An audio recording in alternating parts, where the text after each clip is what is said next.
आम जो शांतिपूर्ण कैंडल शोभा यात्रा कलु एटा सब समस्त पाखे कराए कि सबुठ बड़ दुखदायक काली रातिर एक अस्थिरता सृष्टि होती इवन वयस्क लोक मान रही युवक मान रही 265 रु अधिक मृत्युवरण करेंगे गोटे प्लेन क्रेश रे हठात कर मरीज एपरिक गोटे परिवार 5 जन लोक चली जाइए या आम भारत वर्ष दुखद बेपार कौन अच्छी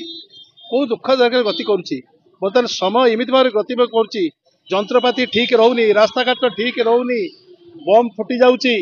भारत वर्ष एक अस्थिरता सृष्टि होगा ये अस्थिर को समय करें आम वरिष्ठ मैंने बड़ा विचलित हो जाऊँ यही जो मैंने मृत्युवरण करे आत्मार सतगति तो निश्चित हम आत्मा सतगति सहित